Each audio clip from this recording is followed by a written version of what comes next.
O meu propósito com esse estudo e essas anotações é comprovar que meu trabalho funciona, tem um sentido. Vou manter o sigilo profissional e não darei indícios de quem é.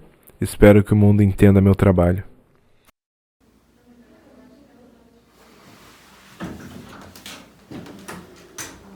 Boa tarde, senhor Ernest Laser. Boa tarde. Prazer conhecê-lo, por favor.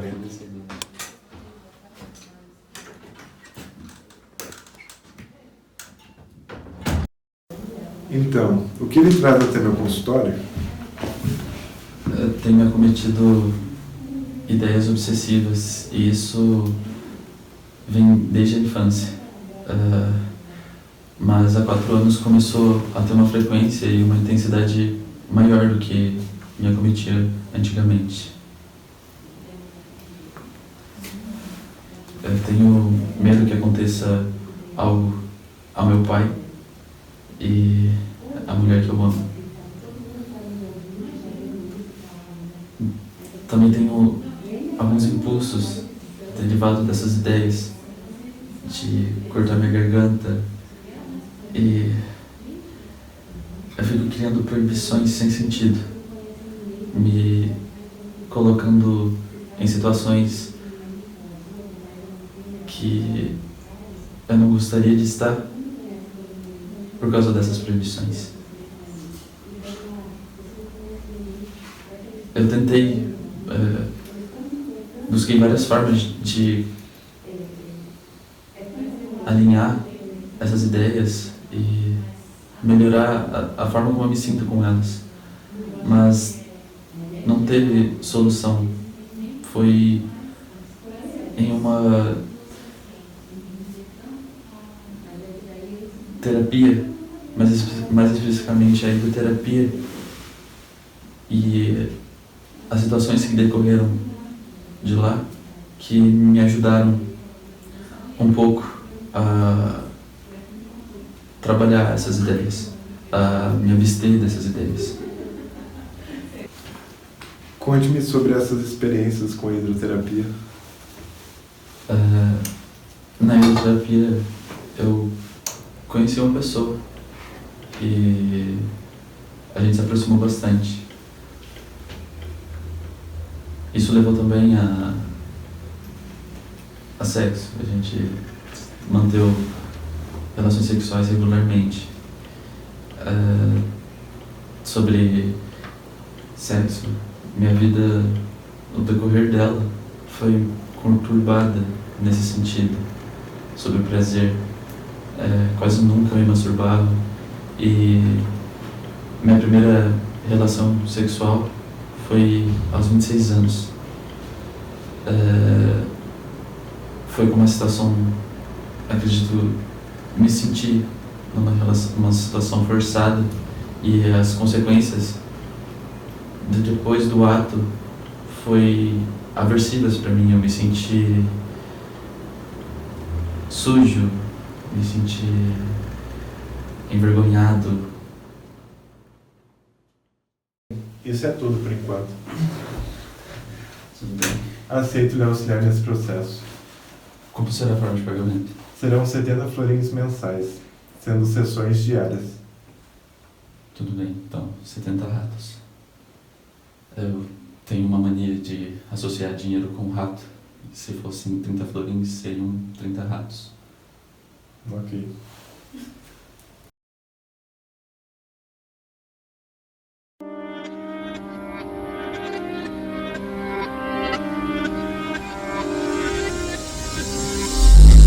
Venho aqui pra poder falar minha teoria, poder reforçar de uma neurose como se dá se os sentimentos você recalcar. Assim fica fácil compreender que os problemas partem de você. Você fica cego e quase não vê. Se associar eu consigo entender o que inconsciente quer te dizer. Você tá sofrendo, ele sente prazer. O que inconsciente quer te dizer. Você tá sofrendo, ele sente prazer.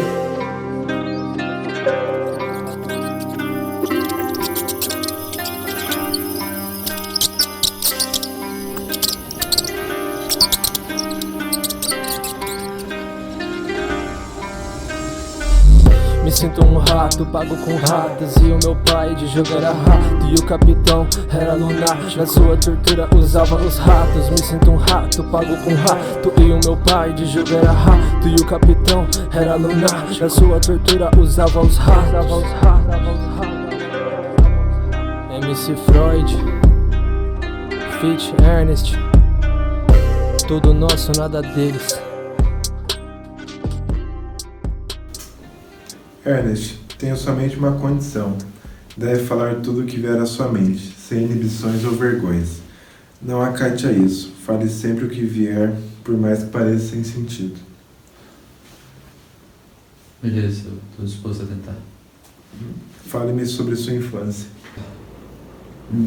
Com os meus amigos não me consolando, mas eu não me sentindo, ainda assim me sentindo como um criminoso, eu me deparo com a amizade que eu tenho com meu pai. É muito forte e boa, e a gente conversa sobre tudo, menos sobre uma situação que ocorreu aos 6 anos de idade. Mas por que você não conta sobre essa situação que ocorreu?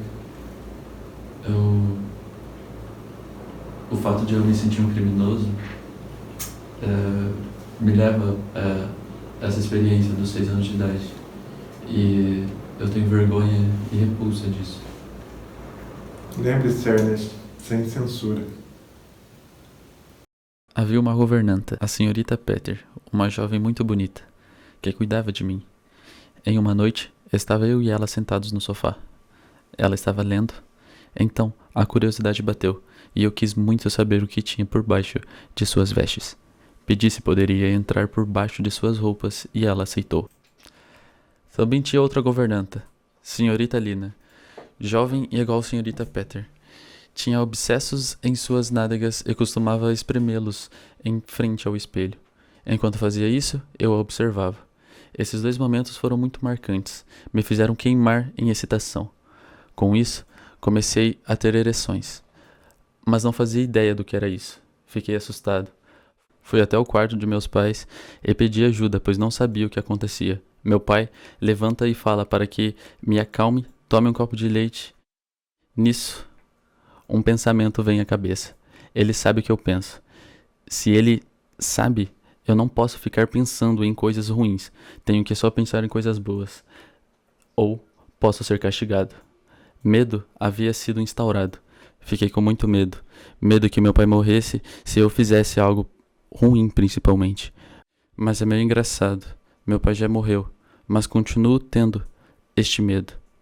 Eu sei, por mais que ele esteja morto, ainda pode me machucar se eu fizer algo. Ruim.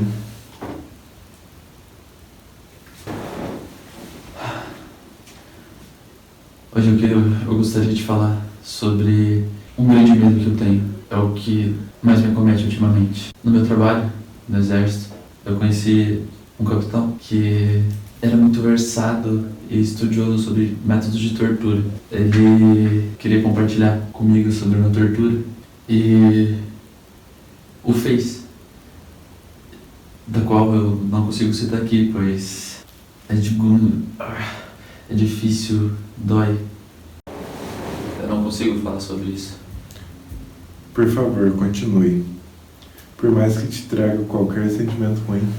O método de tortura consistia em amarrar uma pessoa, deixá-la em uma posição de vulnerabilidade. Depois disso, colocar um recipiente com ratos em seu traseiro e esquentar esse recipiente para que a única forma dos ratos saírem seja pelo organismo.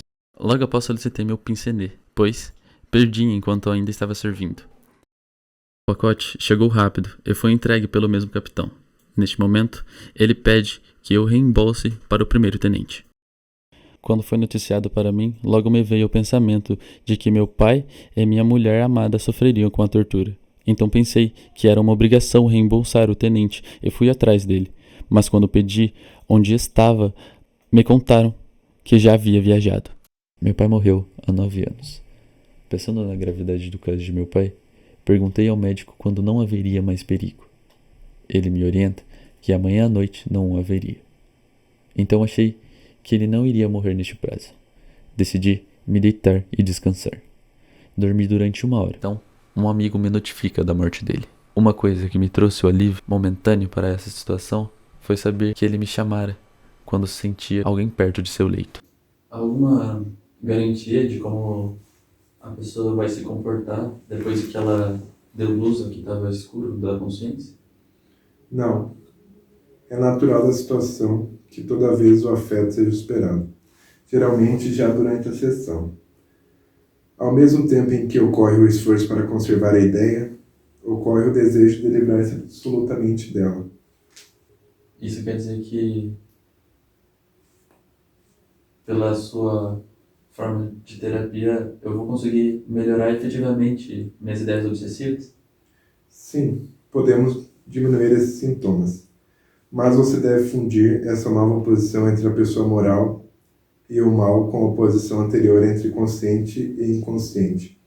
A pessoa moral seria o consciente, o mal, o inconsciente. Eu me vejo como uma pessoa moral, mas existem coisas que eu vivenciei na minha infância que emanaram outra coisa que não a moralidade. Eu venho pensando em contar algo que aconteceu na minha infância. Aos 7 anos de idade, como eu já disse, eu tinha medo de que meus pais descobrissem. Mais especificamente, eu tinha medo de pensar coisas erradas, moralmente erradas, porque eu sabia que meus pais sabiam o que eu estava pensando. E, em decorrência disso,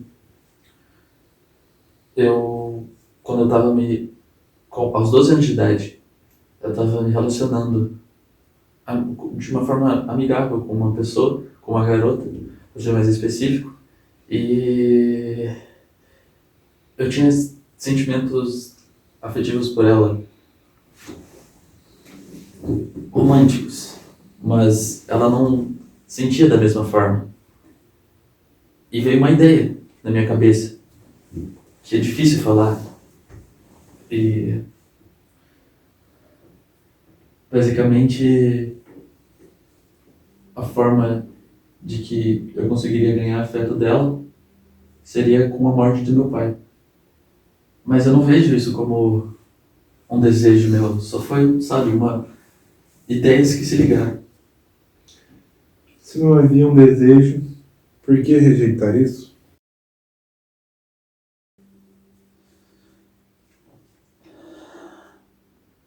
Isso quer dizer que esse desejo, ele se abriga em mim antes deste fenômeno ter acontecido, certo? 6 meses antes da morte do meu pai, eu idealizei sua morte também. Eu estava apaixonado por uma pessoa, só que eu não conseguia pensar nessa relação, porque ela oferecia obstáculos. Bem, talvez com a morte do seu pai, você se tornasse rico, e assim poderia esposá-lo. É um compromisso meu mostrar as ideias obsessivas desse caso e suas traduções. Elas podem parecer sem sentido a princípio ou sem motivo, assim como os sonhos. Não acho que só por ser complicado é sem explicações. As maiores e mais extravagantes ideias podem ser compreendidas. O que fazemos é dar sentido a essas ideias mediante vida psíquica do paciente, fazendo a relação temporal delas e observando o que se repete. Quando encontramos o nexo da ideia obsessiva e juntamos com as vivências, se torna mais fácil compreender o que é enigmático, seus significados, sua origem. Impulso de suicídio. Algo frequente em meu paciente, que ao falar quase consegue se analisar. Perdeu semanas de estudos por causa da dama que viajou para cuidar de sua avó. Um pensamento veio a ele enquanto estudava. Tenho que fazer os exames do semestre na primeira oportunidade que eu tiver. Mas se eu tivesse que cortar a garganta antes disso? Estava estudando duramente para expressar a união com sua amada. Então sentiu saudades e pensou no porquê ela estava ausente. Pensou. A velha tinha que ficar doente agora, logo quando sinto falta dela? Mas então ele expressa sua fúria pensando em matar a avó, e logo depois se culpa por tais pensamentos e se ordena ao suicídio. Em determinado momento estava se achando muito gordo. Precisava emagrecer. Ele se levantava antes da sobremesa e corria pela rua. Subia a montanha em passos rápidos. A intenção de suicídio, quando estava em um local muito íngreme, surgiu a ordem para que pulasse. O porquê disso? Sua amada estava em período de férias e acompanhando seu primo, que era muito afetuoso com ela. E ele tinha muitos ciúmes. Costumávamos chamá-lo de Dick. Ele queria matá-lo, pois sentia mais raiva e ciúme do que poderia admitir. E por causa disso, se ordenou a punição de subir a montanha todo dia com o pretexto de emagrecer. Esse impulso parece diferente do outro, mas o que se assemelha ao outro é a raiva que ele sente por alguém estar atrapalhando seu amor. Outras ideias obsessivas relacionadas à amada mostram outras pulsões. Quando sua amada estava na estação de veraneio, ele produziu uma série de atividades obsessivas que eram relativas a ela. Quando estava em um barco com ela e o vento soprou, teve que obrigá-la a colocar o boné. Por quê? Nada poderia acontecer a minha amada. Uma obsessão protetora. As primeiras ideias obsessivas nos prepara para os impulsos hostis do paciente como violentos. Deu uma raiva sem sentido, e essa raiva, mesmo depois da reconciliação, contribui para formações obsessivas. Essa dúvida mostra a dúvida quanto ao seu amor. Nele, há uma luta entre o amor e o ódio. Essa luta é representada no ato obsessivo. Ações que se contradizem ocorrem normalmente em neuroses obsessivas. São mal entendidas pelo consciente do enfermo e têm uma motivação secundária. Seu significado está no conflito representado entre impulsos contrários, proteger, machucar, amor, ódio.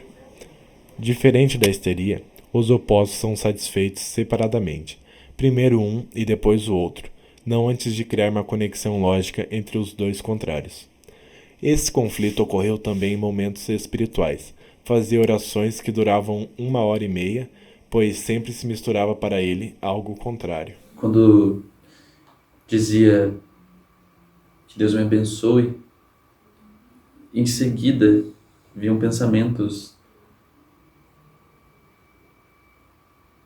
como se fossem espíritos malignos que colocavam um não a esta frase. Tentei até me amaldiçoar para gerar o efeito oposto da sentença. Aqui mostra o rompimento da primeira ideia reprimida pela oração. Após esse ato, interrompeu a ideia abolindo a oração e transformando em uma fórmula curta, com letras e sílabas iniciais de orações diferentes. Ele falava rapidamente para que nada o interrompesse. Um dia contou um sonho que mostrava esse conflito de amor e ódio.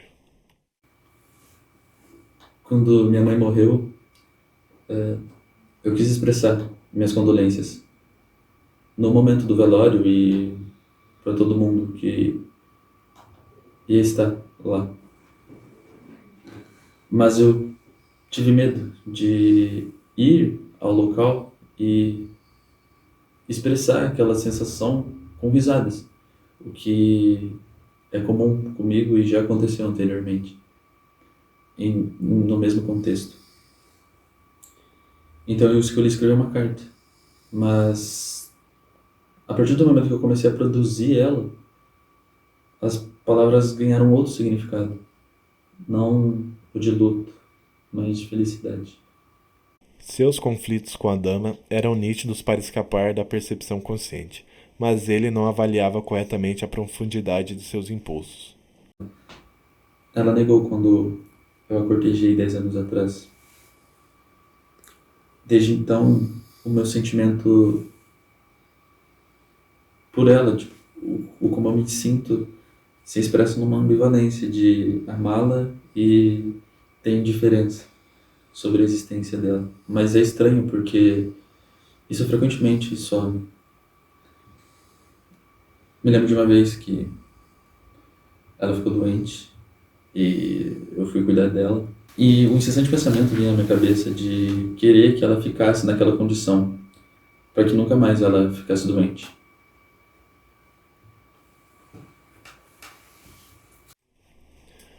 Sua resistência era mostrada com a convicção que não a amava tanto e que desaparecia. Eu tenho fantasias de vingança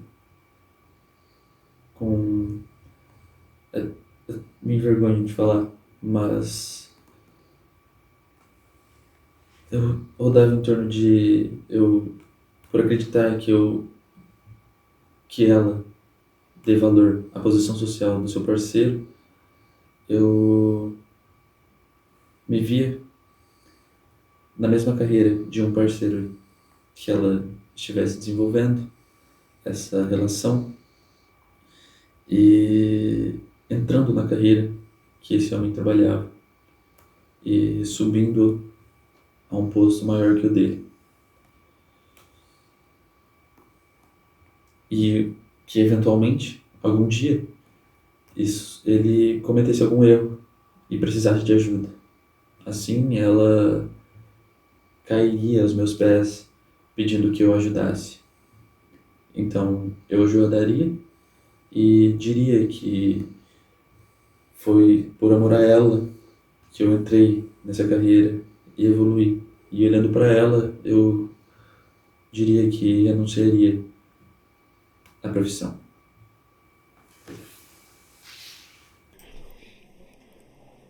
Por meio do tratamento, pode convencer-se pela minha conjectura que, pelo auxílio da fantasia da transferência, vivenciou como novo algo do passado que já havia esquecido, ou que apenas inconscientemente ele processou. Durante um momento obscuro e difícil do tratamento, resultou que ele destacou minha filha, a quem encontrou uma vez somente.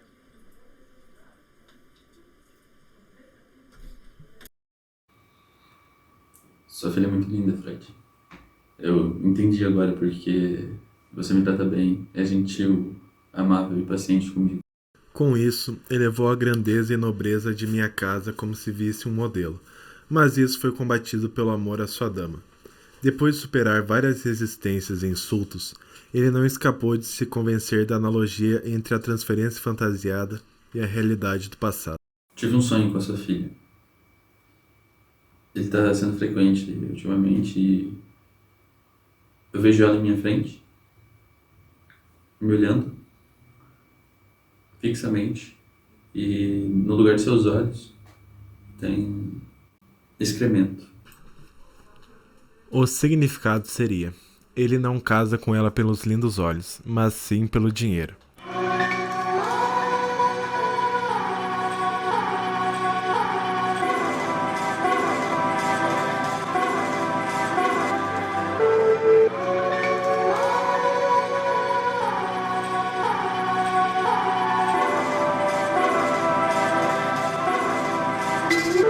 E assim finalizo mais um caso, neurose obsessiva, homem dos ratos. Ernest Laser se sentia cansado, confuso, desamparado, e não sabia por que se dava, e todo dia recomeçava. Significa em cada palavra, cada neurose e o que atormentava. Após apanhar do próprio pai, sua vida nunca mais seria igual. Ficou com raiva e reprimiu nos seus desejos sexuais. Se viu como um rato após o fato de seu pai ter batido em alguns ratos. Desde então não conseguiu parar de se enxergar como tal, e isso veio atormentar sua vida em todas as formas, pensamentos e vivências do agora. Após o capitão ter comentado sua tortura e como havia se dado, se viu o próprio rato dentro do balde, comendo as entranhas e tudo que se morde. Falando em mordida, preciso comentar na mordida que na sua baba ele dá. Desencadeia uma série de fatores, de seus desejos e de seus obsessores. Ficou preso em algo paradoxal, de um amor e de um ódio fatal. Sua vontade era matar o próprio pai, se escondia com o amor que sentia, porque pra ele sentido não fazia. Como assim matar meu próprio pai? Até pra mim isso é loucura demais, pois eu o amo demais. Não seria capaz, não seria capaz, não seria capaz. Agora eu entendo que é real essa vontade, com precedentes sem moral. Te agradeço por me libertar nem tenho como me expressar. Me sinto humano novamente. É incrível o que se passa na mente. MC fode. Ops, rato falho.